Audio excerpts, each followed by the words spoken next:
ஒரு விவசாயி வளர்த்து வந்த வயதான பொதி சுமக்கும் கழுதை ஒன்று தவறி அவன் தோட்டத்தில் உள்ள வறண்ட கிணற்றில் விழுந்து விடுகிறது. உள்ளே விழுந்த கழுதை அலறிக்கொண்டே இருந்தது. அதை எப்படி கிணற்றிலிருந்து வெளியேற்றி காப்பாற்றுவது என்று அவன் விடிய விடிய யோசித்தும் எந்த ஒரு யோசனையும் புலப்படவில்லை. காப்பாற்ற எடுக்கும் எந்த முயற்சியும் அந்த கழுதையின் விலையை விட அதிகம் செலவு பிடிக்கக்கூடியதாக இருந்தது. அந்த கிணறு எப்படியும் மூடப்பட வேண்டிய ஒரு கிணறு தவிர அது மிகவும் வயதான கழுதை என்பதால் அதை காப்பாற்றுவது வீண் வேலை என்று முடிவு செய்த அவன் கழுதையுடன் அப்படியே அந்த கிணற்றை மூடிவிடுவது என்று முடிவு செய்தான். அக்கம் பக்கத்தினரையும் வரவழைத்தான்.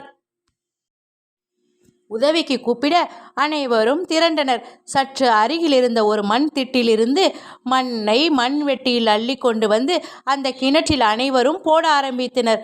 கழுதை நடப்பதை உணர்ந்து தற்போது மரண பயத்தில் அலறியது. அதன் அலறலை கேட்டு எவரும் சட்டை செய்யவில்லை. இவர்கள் தொடர்ந்து மண்ணை அள்ளி அள்ளி கொட்ட கொஞ்ச நேரம் கழித்து அதன் அலறல் சத்தம் அடங்கிவிட்டது. ஒரு 10 நிமிடம் மண்ணை அள்ளி கொட்டியவுடன் கிணற்றுக்குள்ளே விவசாயி எட்டி பார்க்க அவன் பார்த்த காட்சி அவனை வியப்பில் ஆழ்த்தியது.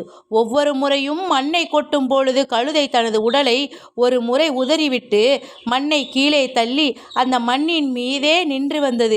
இப்படியே பல அடிகள் அது மேலே வந்திருந்தது. நம்மை நோக்கி வீசப்படும் ஒவ்வொரு கல்லையும் சாமர்த்தியமாக பிடித்து படிக்கற்களாக்கி கொள்ள வேண்டும்.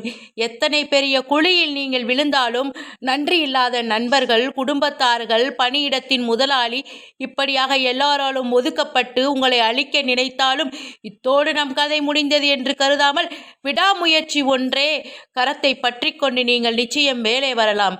நீங்கள் எதுக்குள்ள விழுந்தா என்ன, உங்க மேல எது விழுந்தா என்ன, எல்லாத்தையும் முதலிட்டு நம்பிக்கையுடன் செயல்படுங்கள்.